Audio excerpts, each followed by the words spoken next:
All right, initially we were dispatched about 6 a.m. to a commercial fire here at Century Foundry. Century Foundry has 3 plants in this area. Initial crews found a heavy amount of smoke coming from the building. All the staff members had evacuated the building at the time that the first arriving crews made it in. Mutual aid assistance was called due to the nature of the incident and the amount of smoke seen from the building. The first crews went in, made an attempt to suppress the fire, made it into the building. We're working for a duration of time trying to suppress the fire, but we're pulled out due to the fire conditions intensifying. We then moved to a defensive mode of operation, and in suppressing the fire. Additional mutual aid resources were called, so we had Norton Shores and City of Muskegon Fire Department providing us mutual aid on the incident. While we're working at the incident, there was a discovery that there were, in the area in which the fire occurred, there were hazardous materials. We then reached out for additional resources from the Muskegon County Hazmat team. We've been coordinating with the owners at the facility to make sure that any chemicals that were on site or may have migrated off site are handled properly. We have a company coming in to assist in dealing with the chemicals that are on site currently.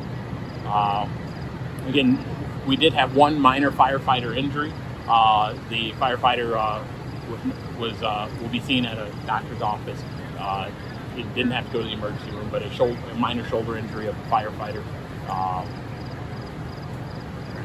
Okay, what you got for questions? So no smoke inhalation injuries to anybody, whether employees or firefighters, just that shoulder injury? Correct. No smoke inhalation injuries. The employees did the appropriate thing. Instead of fighting a fire that was too big for them, they evacuated the building, which allowed us to be able to go in and directly go after the fire and not have to search for people.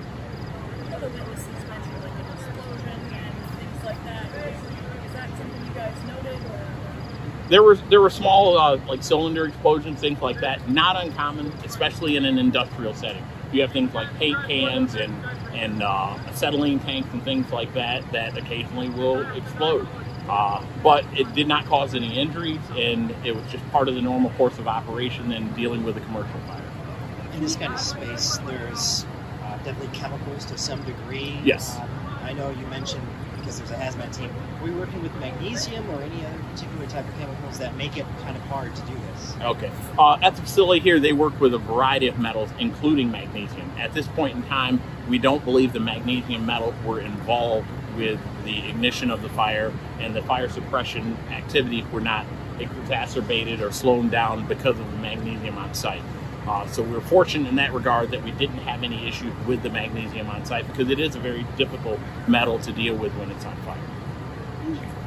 Is it fair to say that this is a complete loss? It looks pretty hollowed out. Of this particular plant here, number 3, this building here will be a total loss.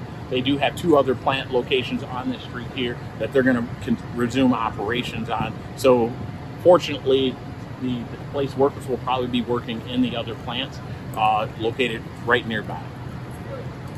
Is there, as I know that other team is going to be coming in from this private company, has there been any early indication to give an idea of what might have just been the cause? It doesn't sound like anything from the aluminum casting process played a role. We're unsure of the cause, and we have one of our staff members.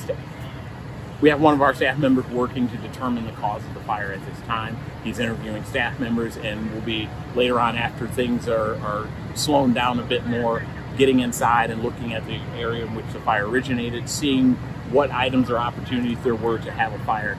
But a lot of what we're going to find out probably will be through interviewing the staff members who are working in the area, but we're just beginning that process of determining the cause of the fire.